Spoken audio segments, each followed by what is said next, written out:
Well, good afternoon, good evening, everyone. My name is Robin Morris. I'm the convener for the Oxford Energy Network. Thank you very much for joining us. And delighted to be able to welcome Nadia, who is a group leader at the International Institute for Applied Systems Analysis over in Vienna. And Nadia leads the Cooperation and Transformative Governance Group, which has got the nice acronym CAT. And the CAT group works in the public policy planning space on key transitions for societal resilience and sustainable systems. A recent publication of Nadia's caught my eye, which is perceptions of Instagram users in Iran, considering use of social media as a driver for use of renewable energy. So that's a really nice intersection for me. Nadia's implemented several projects for European Commission and for a number of national and international ministries, and is also lead author in the draft strategy for development in Kyrgyzstan for United Nations Industrial Development Organization. So, Nadia, I think it's fair to say you focus on the decision and governance making processes in a number of different uncertainties and complexities and volatilities. Let's say just at the moment, there may be more dimensions to this than you might ever have imagined.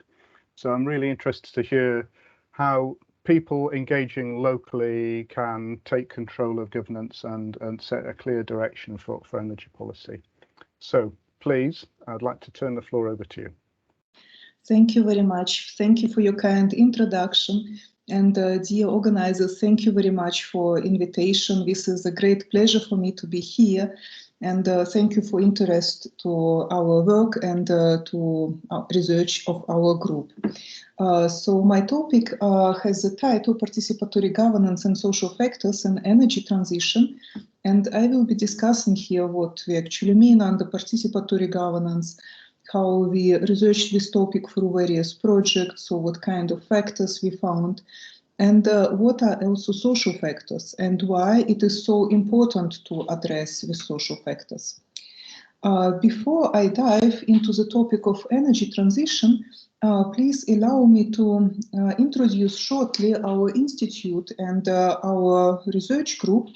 So our institute, which is shortly abbreviation is IIASA, stands for International Institute for Applied Systems Analysis, which is here you could see our photography. This is our home, the palace, which was generously granted to IIASA, which is one of the United Nations organizations member family, with the goal to attract international research and international scientists to Austria. IIASA is a multidisciplinary research institution, so as you could see below, we have 434 researchers who come from different countries. So currently we have 52 countries, but the number is constantly varying. And we also have a number of researchers who are staying in the offices in the countries. Like, for example, the paper which just was mentioned, and thank you very much. It's very pleasant for me that it's attracted your attention. This paper would not be possible without our dear collaborators, our scientists who are being located in Iran, for example, who would be able to do the field work. We also implemented research in Africa and other countries. So we could say that IIASA is not only home, which you could see here, but it's a broad network of researchers who are also associated with us. From these researchers, we have 29% natural scientists. So the major number, the biggest number of researchers are social scientists, and we have also mathematicians and computer scientists. So we are able to provide interdisciplinary research, bringing teams from different disciplines and different nations to work together on topics which are relevant for many countries, like climate change mitigation, energy security, food security, energy transition, and many other topics. IIASA, if I return shortly back to the grounding of IIASA, was established in 1972 as a bridge. So it was a scientific bridge to provide divide during the Cold War time and to bring mathematicians from different countries to work together on mathematical models for air pollution, for example, or projections for energy growth, and other models. If we go to the next slide, please allow me to introduce the group which I am leading. The group is called Cooperation and Transformative Governance, and yeah, we have abbreviation CAT, so we like animals in our group. And here you could see our mission. So the first statement is a mission. So we look to interdisciplinary approach, like bringing mathematical models, behavioral economics, psychological sciences, and economics and policy studies on governance. So on governance as a process and the decision-making processes, but also government, of course, stakeholders, institutions, and how this processes, this decision-making process takes place under various conditions. So-called VUCA conditions, which are volatility, uncertainty, complexity, and ambiguity. So here we look to different factors. For example, how people are taking decisions, which factors are influencing these decisions, and which levels of governance the decisions are being taken. If you look to the risk, for example, cycle, risk governance cycle, so when the decision was taken, how it was implemented, how it led to the risk mitigation, how it helped to the further evaluation of the risk. This is just one example. And in our research, we incorporate this systems thinking. So we try to address into the extent which is possible. So sometimes it's not possible because, of course, we have many factors, and research also has its limits and its borders also in terms of time. But to the extent which is possible, we try to apply systems thinking when looking to interconnections of different factors. And with our research, we aim to contribute to strategic policy planning. For example, when we have complex strategies, it was mentioned the strategy of industrial development. This was an intersectoral strategy which should connect plans and targets of different strategies, such as for energy, for land use, even for agriculture, for economic growth. So here we really need this holistic approach to address different targets of the strategy. Addressing so-called social dilemmas, for example, in works of Elizabeth Ostrom, we speak a lot about social dilemmas or management of public and common goods, such as, for example, oceans, energy, climate change, and also other issues which involve several nations and several disciplines, and so-called wicked policy issues. And what we mean under wicked policy issue, this is the issue which has several solutions, which could have alternatives, which could have different participants and different stakeholders. And these stakeholders could have, for example, different views on these wicked policy issues. So here we are speaking about compromise governance decisions, about decisions at various levels of governance. And in our group, we develop three kinds of models. So we understand ourselves not only being located in certain topic, but also as a methodological group. So we are developing further the methodology. And these are so-called cooperation models, which show how our different stakeholders are cooperating and taking decisions. Then we have decision support systems, which help in this strategic planning. And then we also have participatory modeling.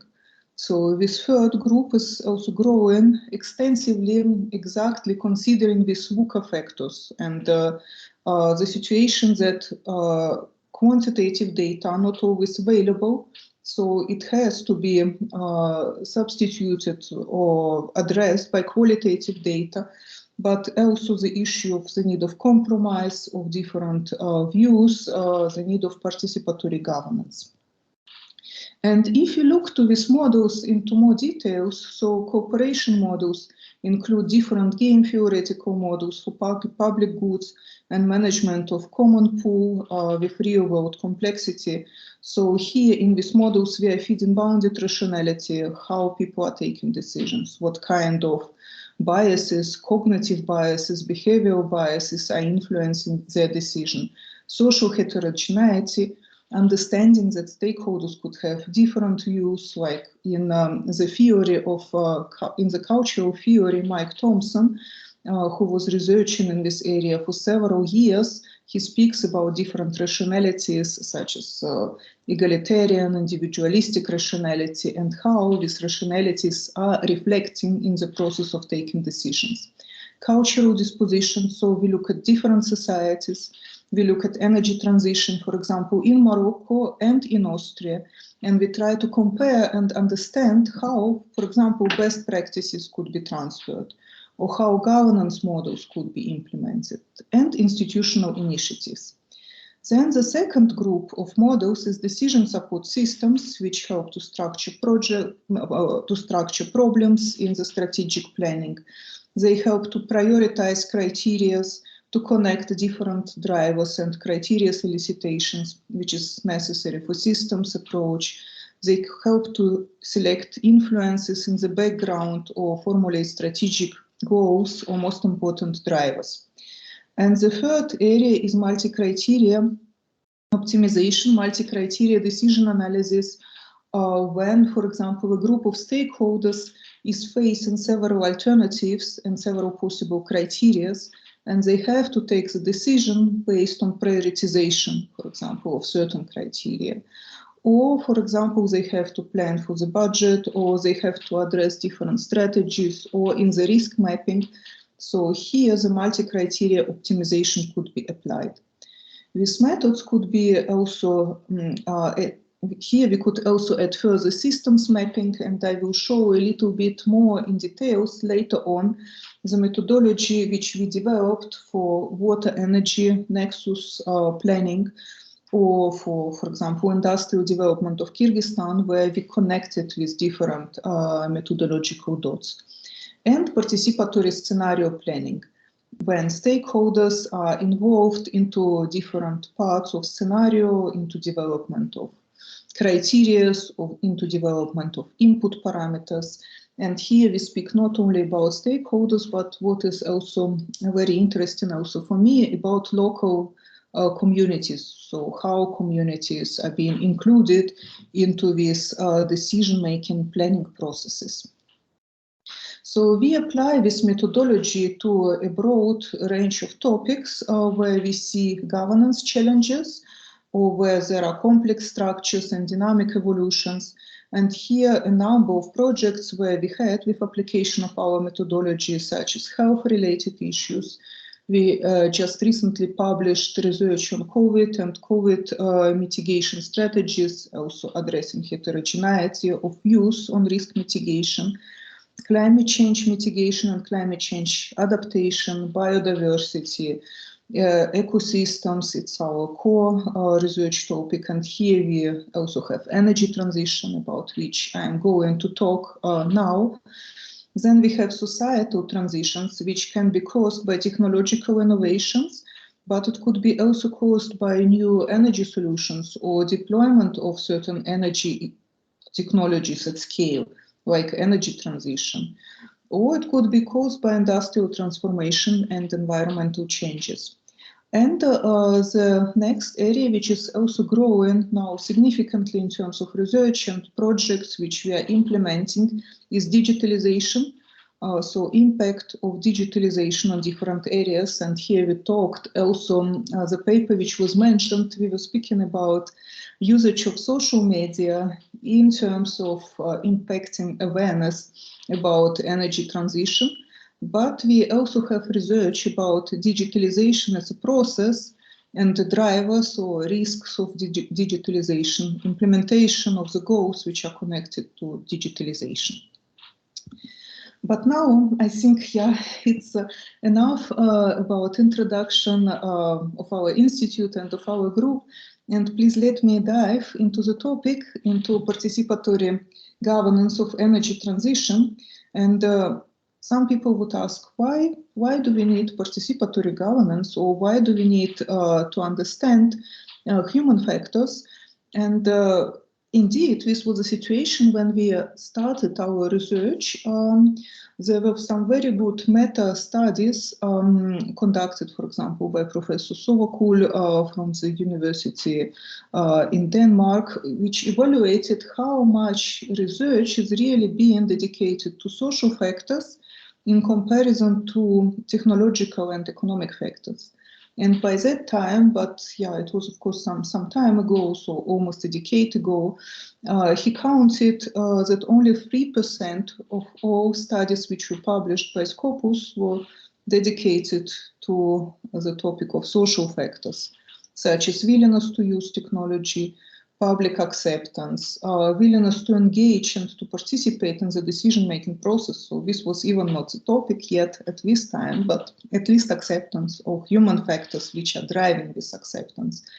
Now the situation is changing, and more research is appearing in this area. There was even a special peer-reviewed journal being established in this area, such as Energy Research and Social Science. So fortunately, yeah, this big area is currently being more and more intensively addressed. And if you look to the topic of human factors from policy perspective, so of course we need to understand human factors to be able to understand how technology is being implemented, how it's being used. So what drives people decision-making and their choices to use certain kind of technology? Or from another side, and here it's just photographies from some of the projects where we evaluated the issues, the attitudes, social attitudes towards certain technologies or certain infrastructure. So in the middle, we could see electricity grid lines, and it was a project for intelligent energy for Europe, where UK was also included, Belgium, Germany, and where plans how to deploy high direct voltage grids could be implemented, and how communities could support implementation of these plans. So the time when we started this research, we were mainly talking about social acceptance, public acceptance, also this not in my backyard attitudes.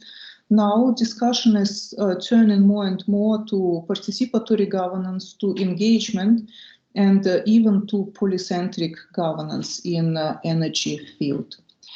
And if you look, so this was individual decision-making, individual understanding, community engagement. So if we look to the policy perspective, energy transition is a very contested area. So this is the area where I would not say winners and losers, but there are certainly some industries who are gaining influence, and other industries which are going more to the background. So to understand their views, to develop strategies which could be based on the targets for different industries, so compromise solutions might help also significantly to address the targets of energy policy. And with the next slides, I would like to show you the methods which we were using to address these different kinds of human factors, and to show the examples of research, how in the projects, how we addressed these questions, and also results which were generated in frames of this research. So here on this slide, so I think it jumped, yeah, we could see the first group, so this individual decision-making, individual reasoning, so which involves certain personalities. These personalities could be stakeholders, they could be certain people, citizens, inhabitants, decision makers, but this is about so how a certain personality takes choices between available alternatives, or what is influencing certain patterns of acceptance or awareness about certain technologies.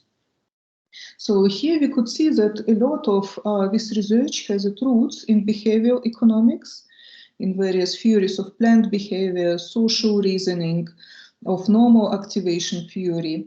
And one of the goals of behavioral economics is to understand how the goals are formulated, or how various individuals perceive gains, for example, from certain technology, how people perceive gains of renewable energies, for example, versus some other kind of technology, or how people see the easiness of implementation of this technology, or what is the willingness to use the technology. So this is addressed by behavioral economics. And here we have theory of planned behavior, which corresponds with gain motivator.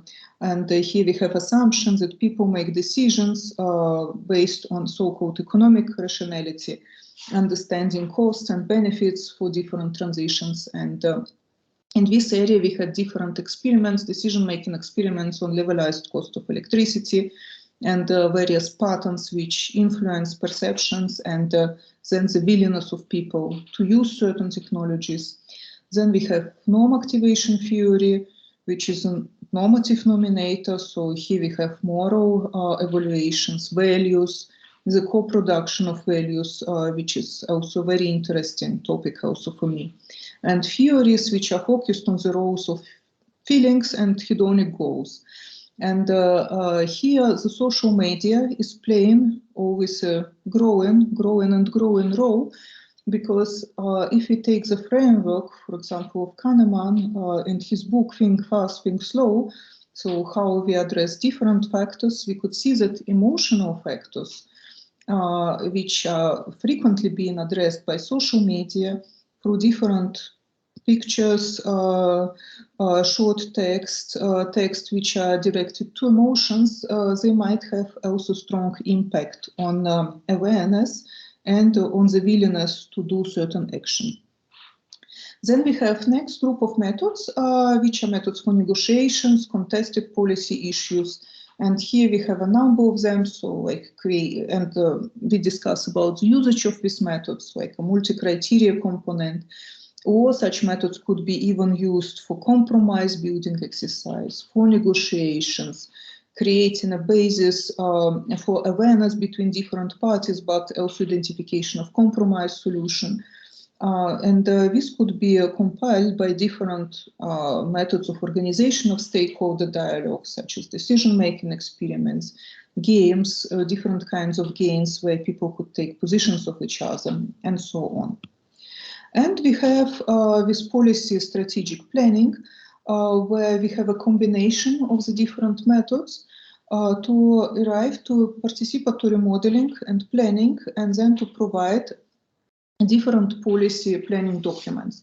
So here in the right corner, you could see our document, our guidelines, which we produced for OSCD, this is Organization for Economic Cooperation and Development, on governance of water nexus issues, so complex issues in terms of the different strategies, bridge in different sectors, but this water nexus, energy nexus could also go beyond the countries, and the strategy of sustainable development of Kyrgyzstan.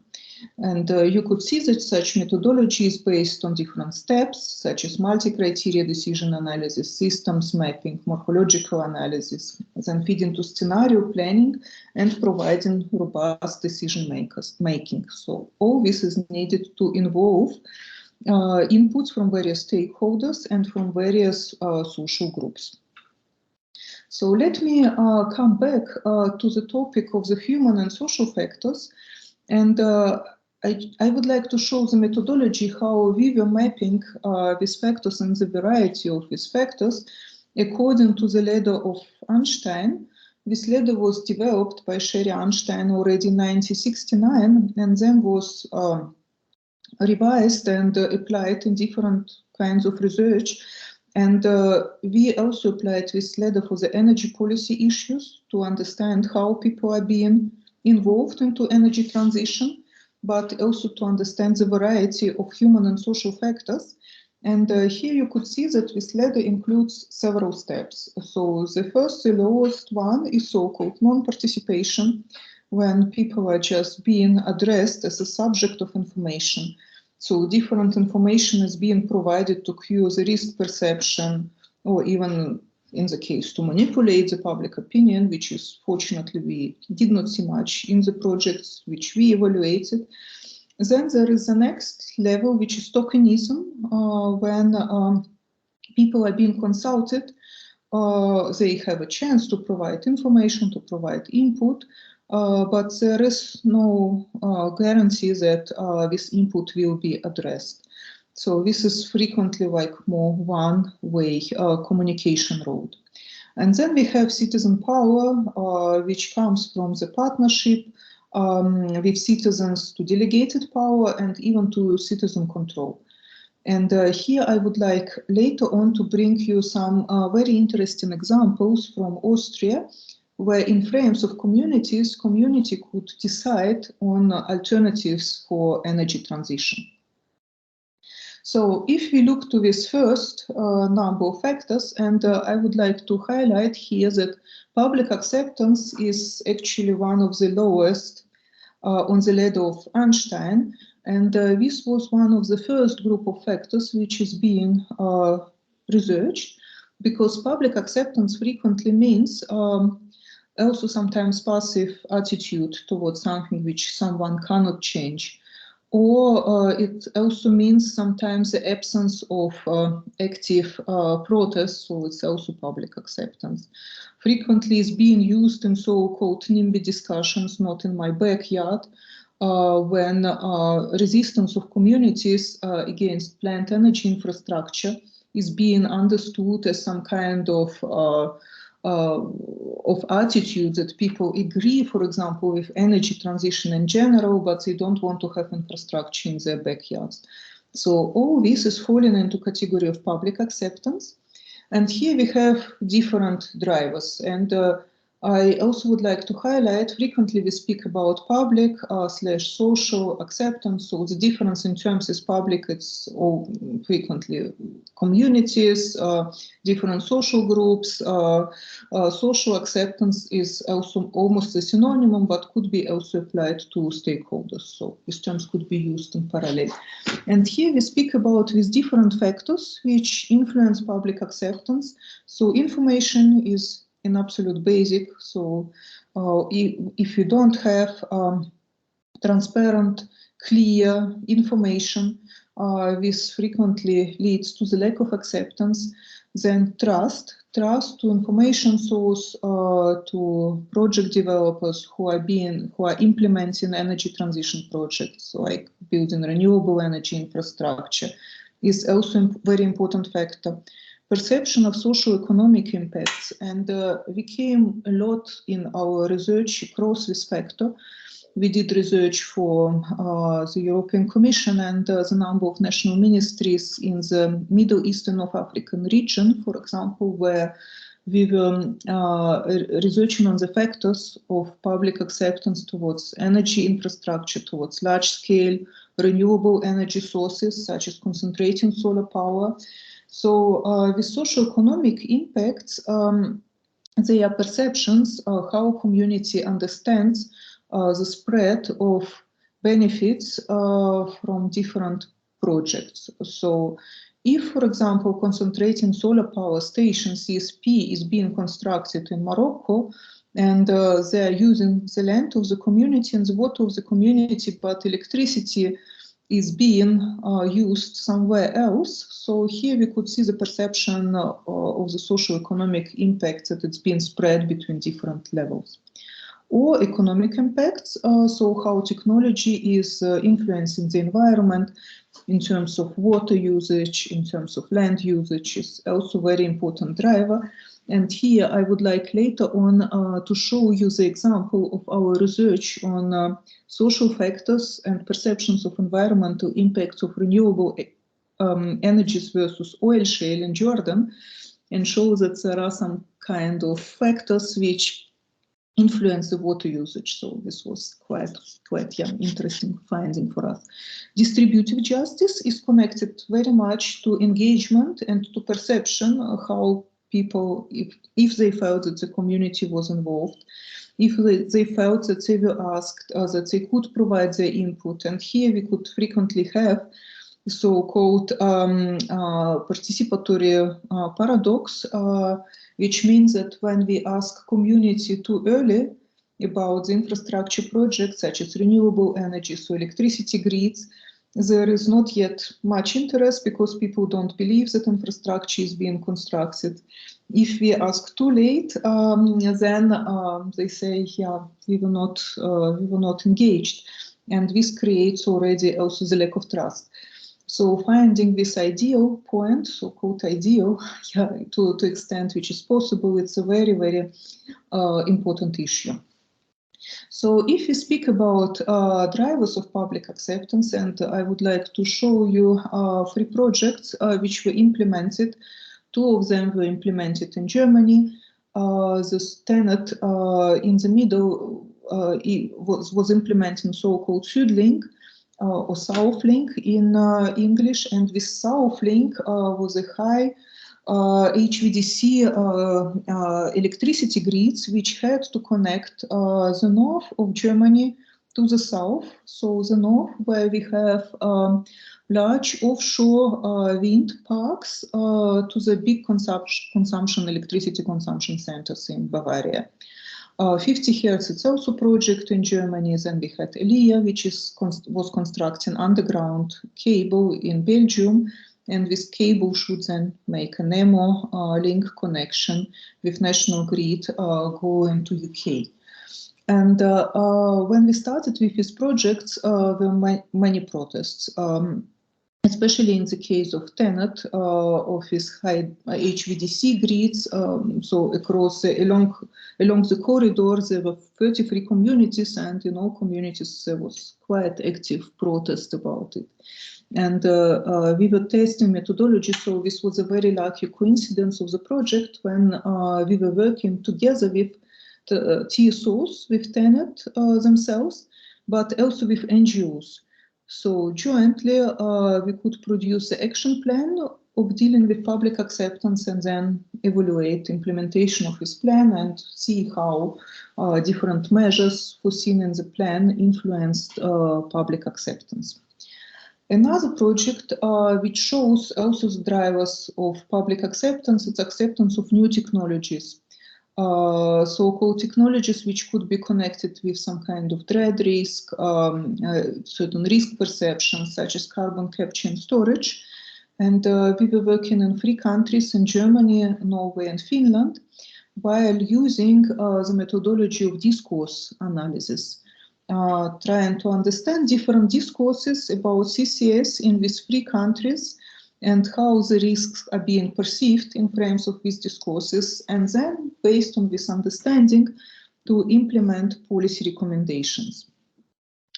The next research which I would like to illustrate, the issue of drivers of social acceptance is our recent study on social attitudes towards renewable energies and oil shale in Jordan, where we addressed 4 communities, Man and Tafila, where renewable energies like solar and wind were deployed.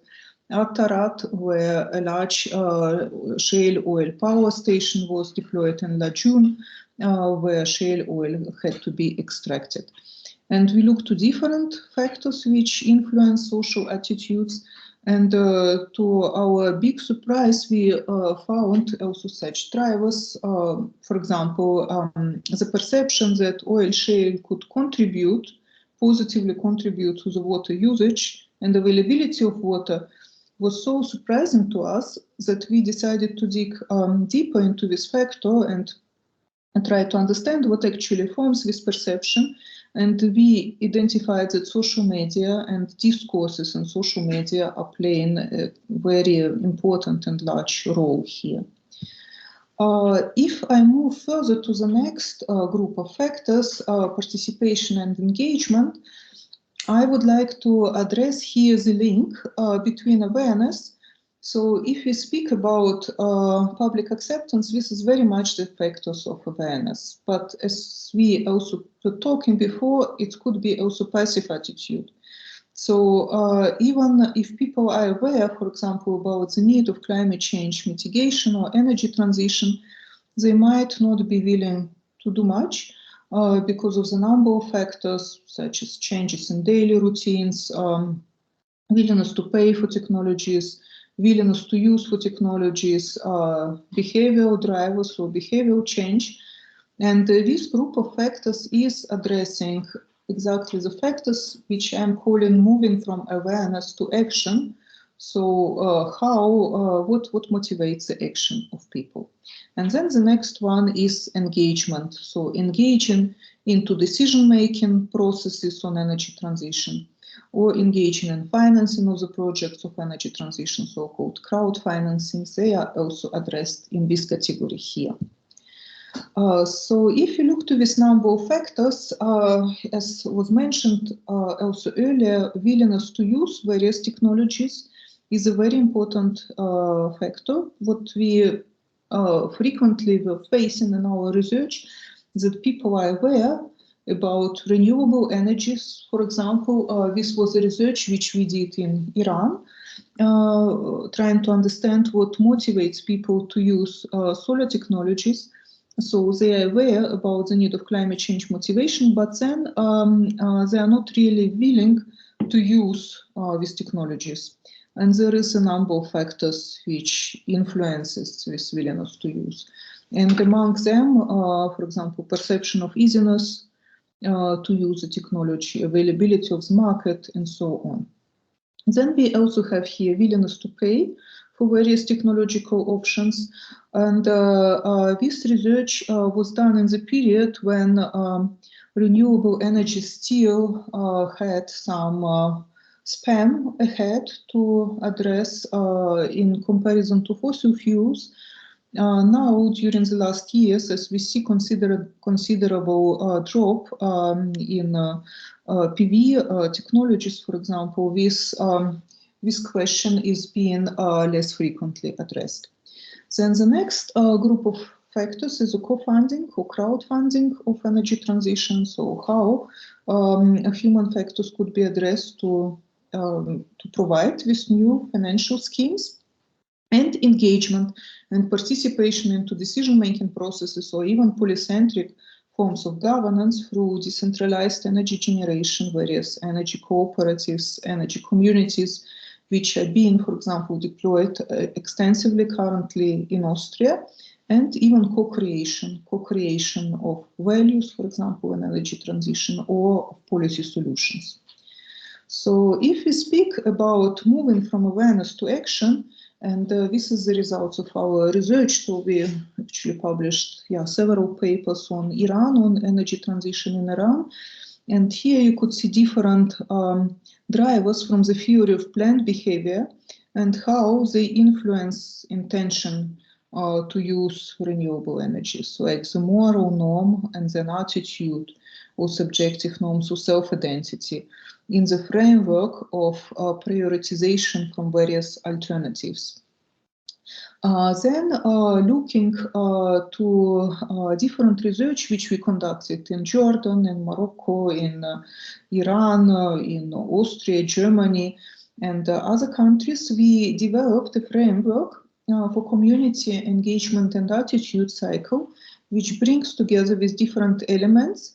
And I would like to say that, of course, there is a difference to a certain extent in the factors, for example, in Morocco in comparison to Austria, due to different socio-economic factors or political organization of society. But there are some factors which could be observed across each society. And these factors we grouped into this framework, such as, for example, if you communicate the need of the climate change mitigation, frequently it's being focused on the general, the need of climate change mitigation, how it affects the planets, disasters. But it seems that there is a correlation between communicating particular details which are relevant to community and then acceptance for the measures of climate change mitigation. So in general, we have a lot of communication on climate change mitigation. Like in Austria, for example, we did large-scale surveys with thousands of interviewed people, and we see that the knowledge about the climate change mitigation is almost universal. It's 96%. Then 83% were clearly attributing climate change mitigation to human society, human activity, and also significant share saw the need of urgent actions. But then this level of awareness was falling significantly when we were speaking about particular details which are relevant to their own communities. So here we identified a significant gap to be filled in terms of awareness-raising campaigns.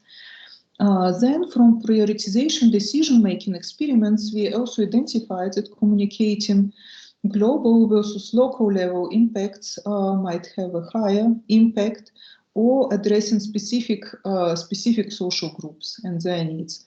Like, we cannot say that the unified general communication campaign would be successful, but social groups need to be addressed in their own way, in their own concerns, and through the media which they trust mostly. For example, in the project on the transmission grids, we found out that young people below 25, they were quite critical for this infrastructure, but then also they were difficult to grasp by public information events which were offered by transmission system operators. So they would not go to public gatherings, to these town hall meetings, but they would get most of the information through social media, for example. This was the research which we did 7 years ago. So, like, addressing this new communication channel, that time was a significant recommendation. And then specifically targeted to project details have to be also communicated. Then engagement and participation. We evaluate different drivers, so why people are reluctant or willing to engage. And we find out that most of them would like to engage into decision-making processes, but currently there is more opportunity to engage financially into support of the projects, like, for example, providing shares of the wind park. And the forums for engaging into decision-making is not broadly available, or not to the extent which people would like to have. Also, ownership of energy transition is an important issue which very positively influences acceptance. And the attitudes which we were also discussing already before. So here, to understand how we could move from awareness to action, discourse analysis might be again helpful. And here we analyze different kinds of discourses, and here you could see the information clouds. So we used interviews. It was qualitative, in-depth interviews where different keywords were coded according to discourses and narratives.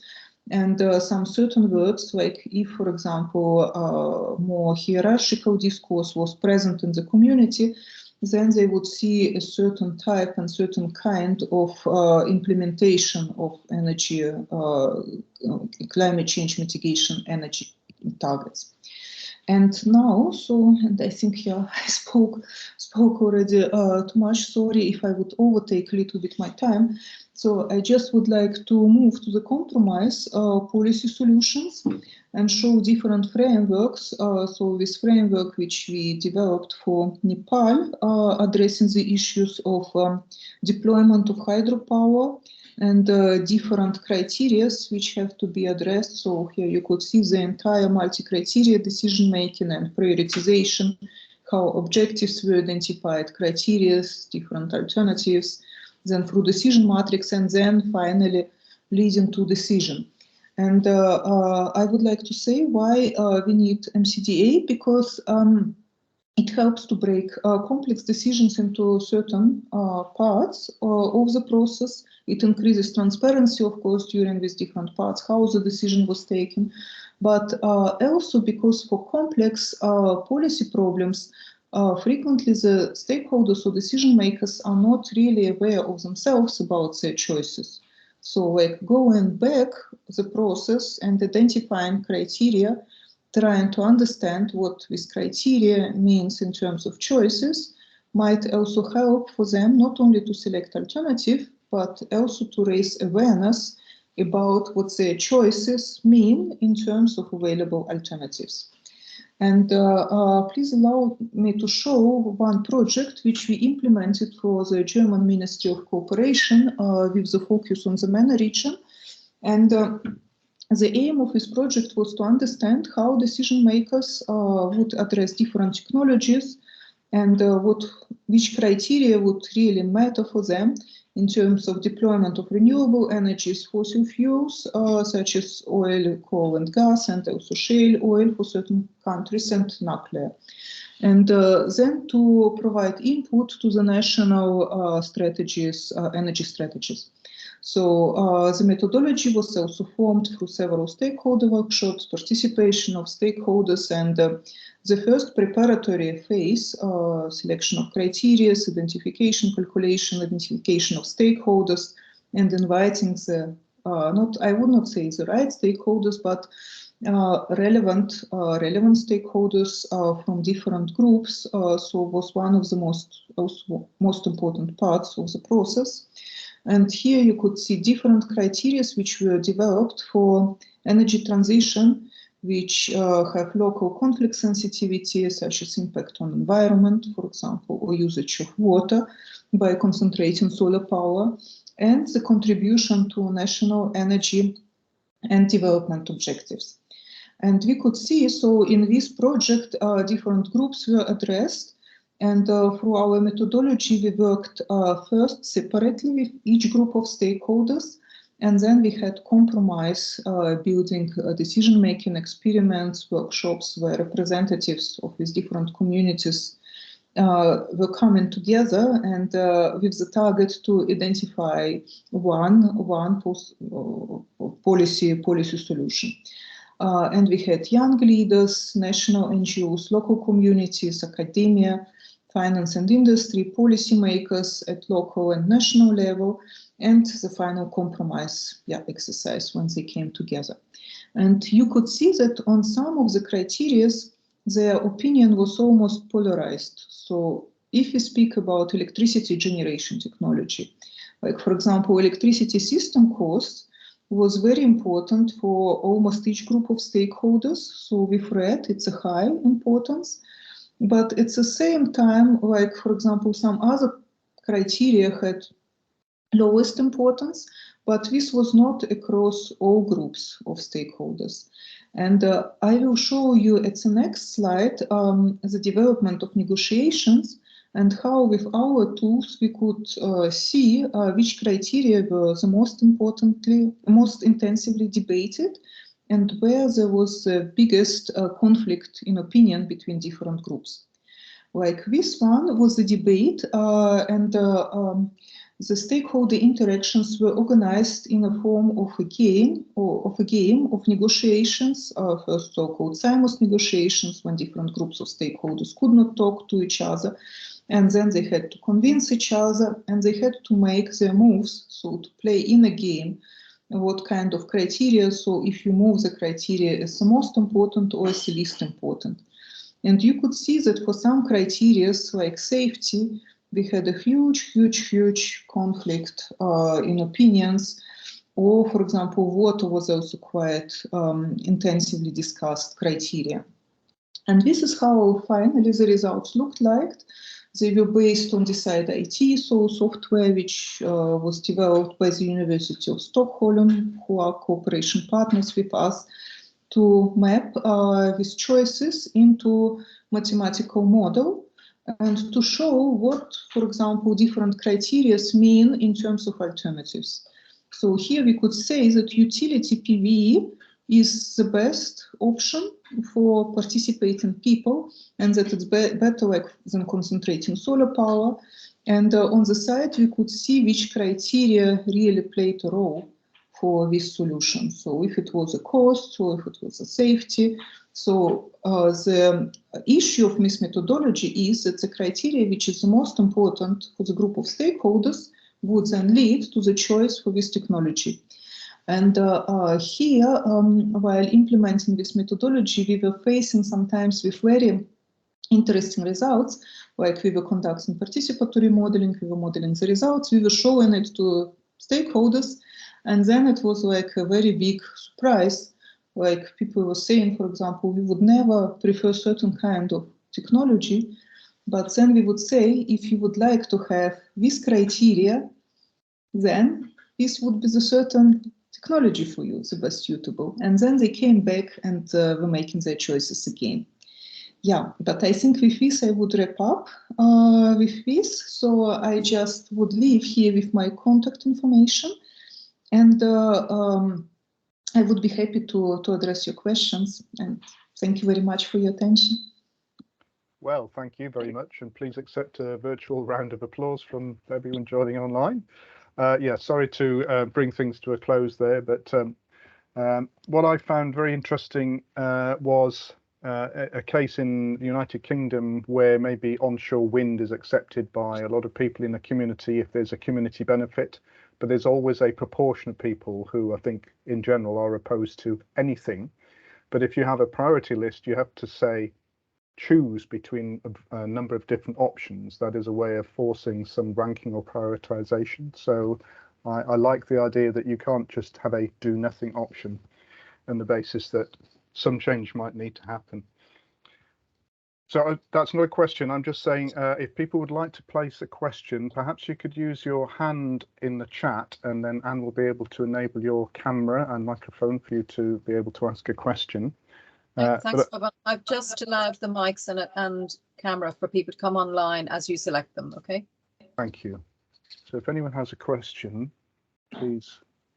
Shirley is a colleague of Nadia's. You have a slightly impish question to ask, because we had a fantastic talk from you a couple of weeks ago as well about digitalization. Right, we have Stefano's first question. Yes, good afternoon. Thanks for your talk. It was very illustrative. We are trying, let's say, to develop some initiative where we would like to identify the concept of energy policy using digitalization. This means we are moving towards digital, we can say, smart citizen. What is your experience in this context? Thanks. Thank you very much for this very interesting question. I would like to say that we addressed currently the issue of digitalization only on the side, so marginally, like involving certain kind of technologies to raise awareness, like using social networks, for example, spreading information about renewable energies, identifying what kind of sources people are using in social networks. So with smart cities, we did not work yet to the extent which we would like to work, but I think this would be really a very interesting MCDA, multi-criteria decision analysis option, because there are different perceptions also of smart technologies, so how people understand these technologies, their usage, the willingness to use the technology.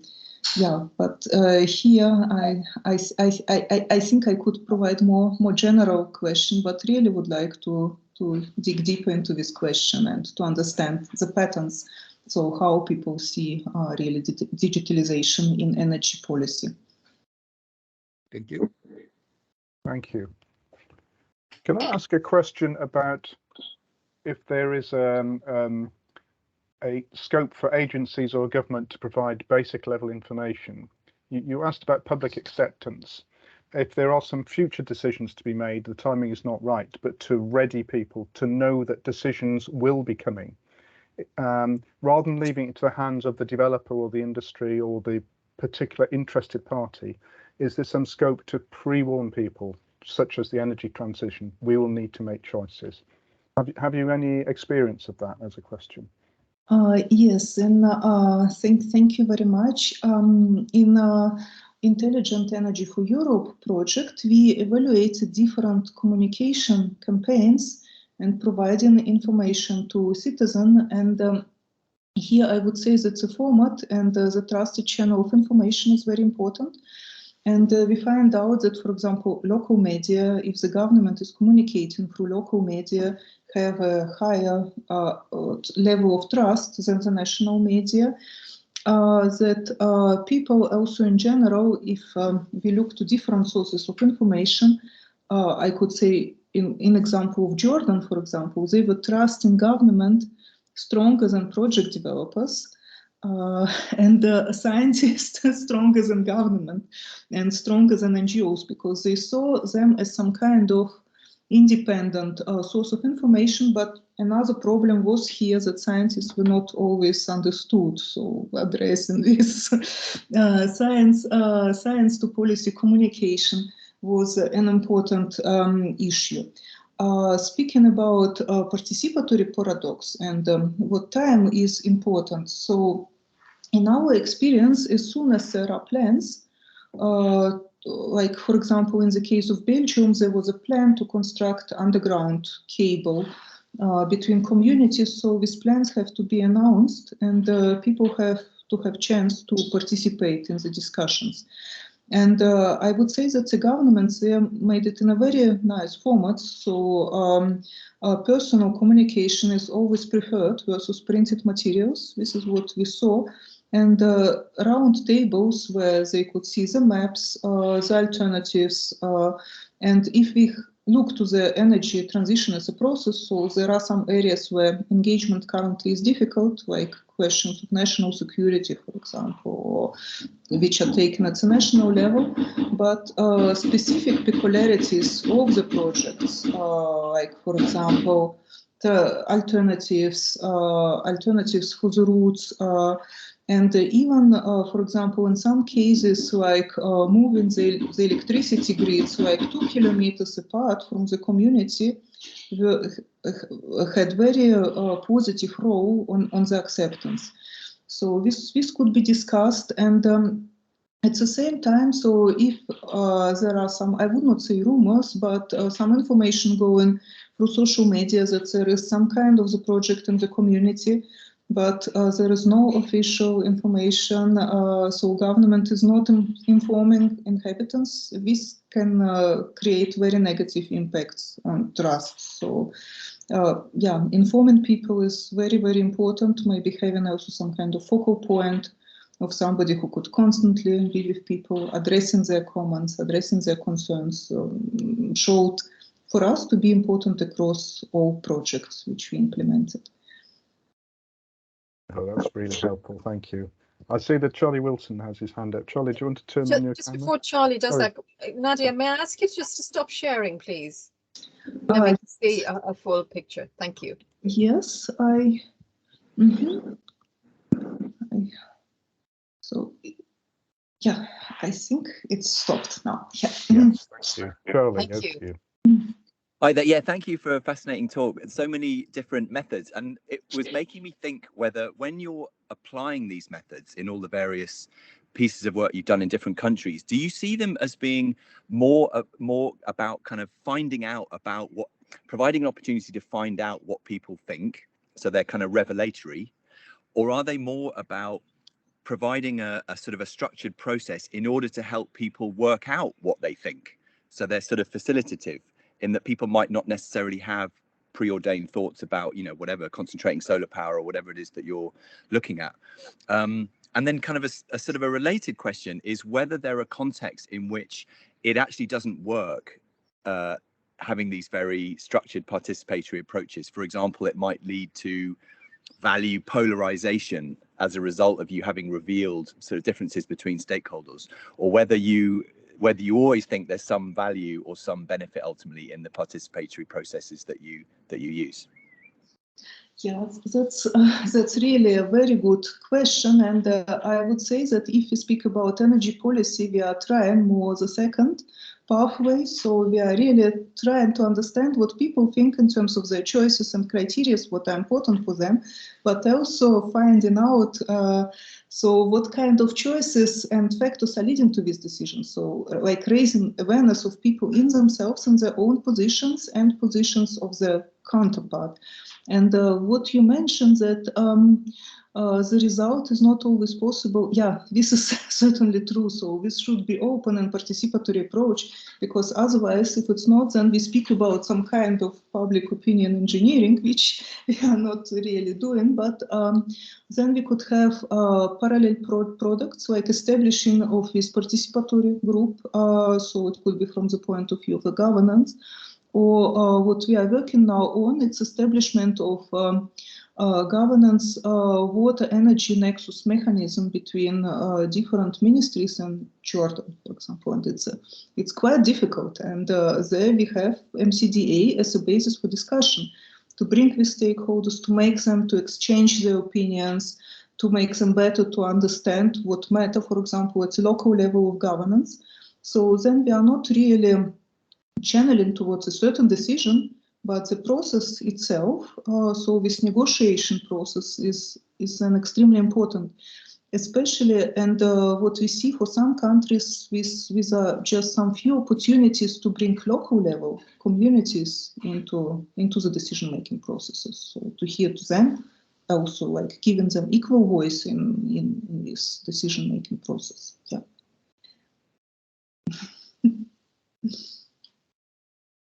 Right, well, thank you very much for that.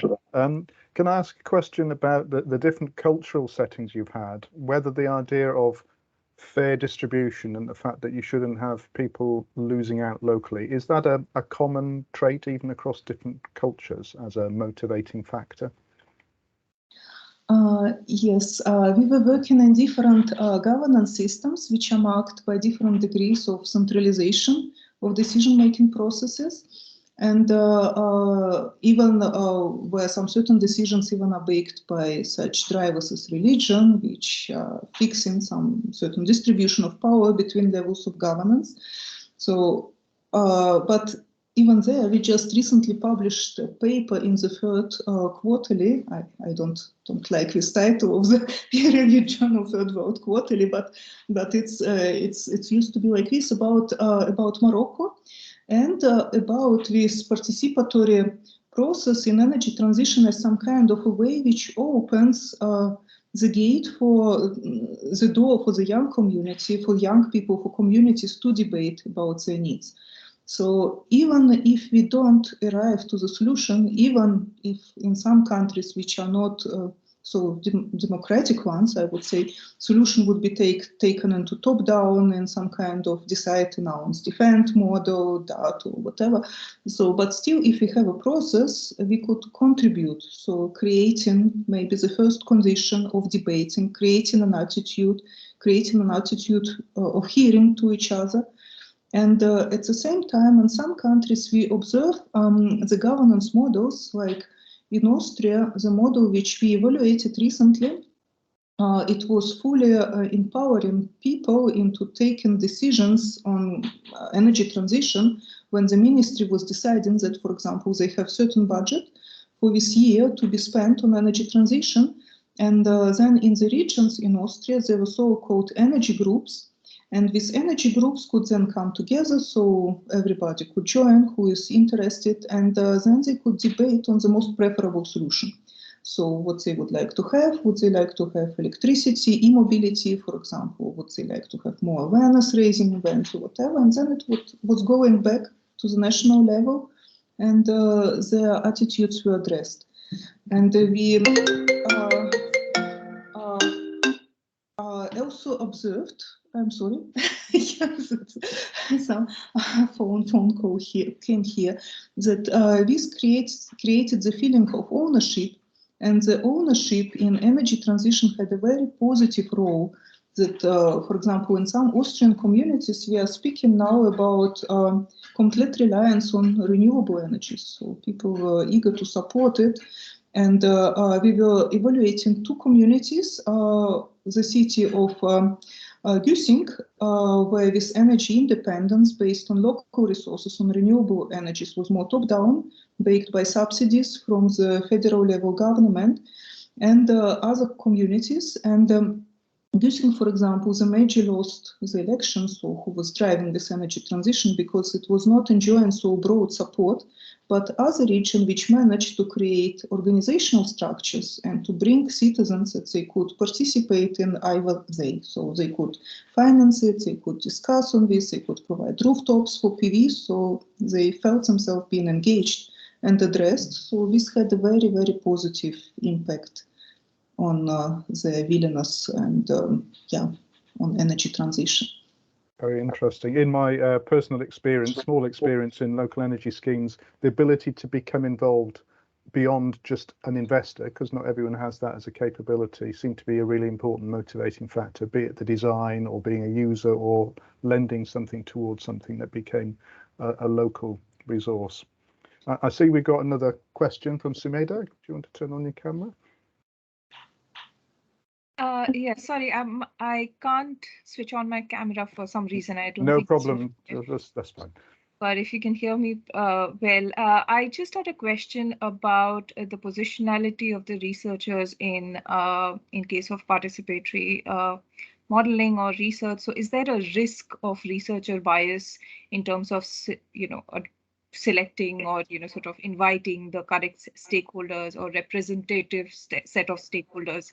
Because often we sort of, there is a risk that the results of those modeling or projects that we undertake can be positioned as representative, and actually it might not. It might carry some bit of bias from the researcher itself. So do you see or experience that kind of bias, and how do you counter that?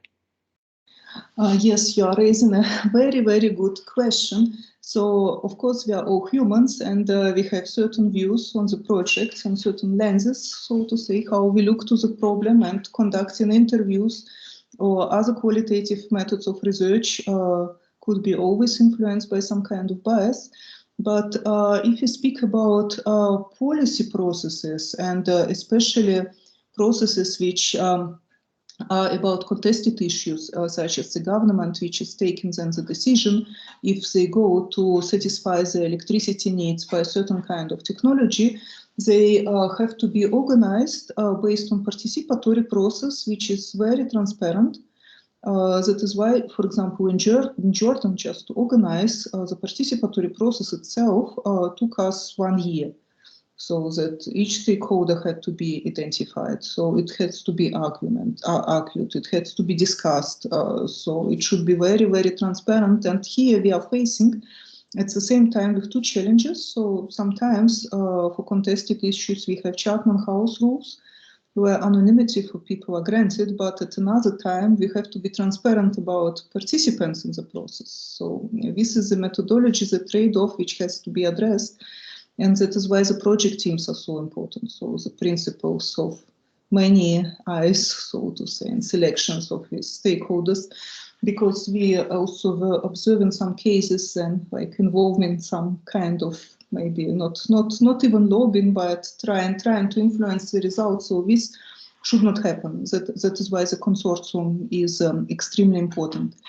And then that is why we had this quite complex mathematical modeling, because it was applied through all groups of stakeholders, exactly trying to avoid the bias in terms of modeling their choices. But also the initial criteria, they came from the groups of stakeholders. So it was not like us coming and putting on them these criteria, but they were developed jointly with these groups of stakeholders and through several rounds of interactions.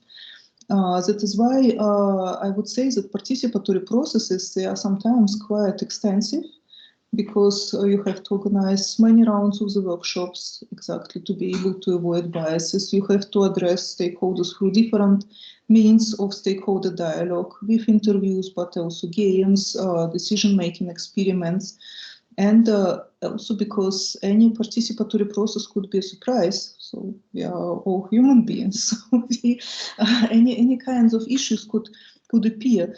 But yeah, I would say your question was very, very good and very correct, that in this kind of studies, the risk of bias exists, and to address it, it's necessary to have robust methodology, transparency about input factors, and yeah, also very good knowledge of the community which is going to be engaged. So developing of so-called stakeholder matrix might help a lot, where stakeholders are mapped, different levels of governance, the levels of influence between them is mapped, and this also helps to identify the key people or the stakeholders which are relevant for the process.